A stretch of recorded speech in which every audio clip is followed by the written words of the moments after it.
केंद्र सरकार ने सोशल सिक्योरिटी कोड 2020 के तहत नए ड्राफ्ट नियम जारी कर दिए हैं।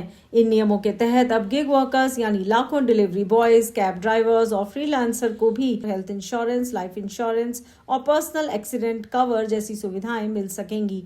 सरकार के प्रस्तावित नियमों के मुताबिक अगर कोई वर्कर कम से कम 90 दिन तक लगातार काम करता है तो वह सोशल सिक्योरिटी बेनिफिट्स का पात्र होगा। ये कदम ऐसे समय में उठाया गया है जब हाल ही में 25 और 31 दिसंबर को गिग वर्कर्स ने अपनी मांगों को लेकर देश भर में हड़ताल की थी, जिनकी प्रमुख मांगों में सोशल सिक्योरिटी का हक भी शामिल था।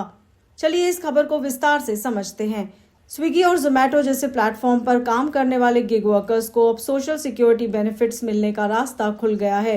केंद्र सरकार ने इसके लिए ड्राफ्ट नियम जारी कर दिए हैं। प्रस्तावित नियमों के अनुसार अगर कोई गिग वर्कर लगातार 90 दिन तक काम करता है तो वह सोशल सिक्योरिटी बेनिफिट्स पाने का हकदार होगा।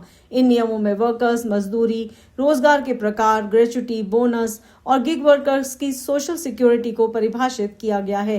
केंद्रीय श्रम मंत्रालय ने इन नियमों को अपनी वेबसाइट पर जारी किया है और 45 दिनों के भीतर सुझाव मांगे हैं। केंद्र सरकार ने 21 नवंबर को 4 नए लेबर कोड्स लागू किए थे, जैसे wages code, industrial relation code, social security code, occupation safety, health and working condition code. इन्हीं कोड्स के आधार पर अब गिग वर्कर के लिए जारी किए गए हैं ये नए ड्राफ्ट नियम, जिन पर 45 दिनों के भीतर सुझाव मांगे गए हैं। ये हैं इन नियमों की 10 बड़ी बातें। पहला, 16 साल से अधिक उम्र के गिग वर्कर्स को अपने आधार नंबर और जरूरी दस्तावेजों का उपयोग करके रजिस्ट्रेशन करना होगा। दूसरा, स्वास्थ्य, जीवन और व्यक्तिगत दुर्घटना बीमा जैसे सोशल सिक्योरिटी फायदे पाने के लिए गिग वर्कर्स को कम से कम 90 दिन तक एक ही एग्रीगेटर के साथ काम करना होगा। तीसरा, अगर कोई वर्कर एक से ज्यादा एग्रीगेटर्स के साथ काम करता है तो उसे पिछले वित्तीय वर्ष में कुल 120 दिन का काम पूरा करना होगा। चौथा, एक वर्कर को उसी दिन से एग्रीगेटर के साथ जुड़ा हुआ माना जाएगा जिस दिन से वो कमाई करना शुरू करता है, चाहे कमाई की रकम कितनी भी हो। जिस भी दिन इनकम होगी वह दिन एलिजिबिलिटी के लिए गिना जाएगा।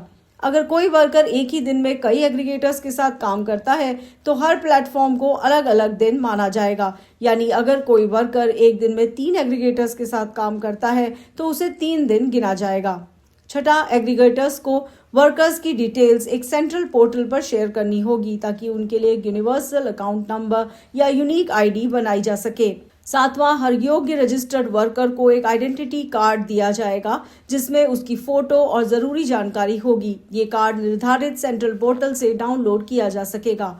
आठवां, केंद्र सरकार एक अधिकारी या एजेंसी को नामित करेगी जो एग्रीगेटर्स से योगदान इकट्ठा करेगी और उसे बढ़ाने के लिए जिम्मेदार होगी। ये इकट्ठा किया गया योगदान सोशल सिक्योरिटी फंड के तहत एक अलग अकाउंट में रखा जाएगा जो खास तौर पर गिग या प्लेटफॉर्म वर्कर्स के लिए बनाया जाएगा। कोई भी registered worker social security scheme का फायदा तब नहीं ले सकेगा जब वह 60 साल का हो जाएगा या किसी एग्रीगेटर के साथ 90 दिनों से कम काम करेगा या कई एग्रीगेटर्स के साथ 120 दिन से कम काम करेगा।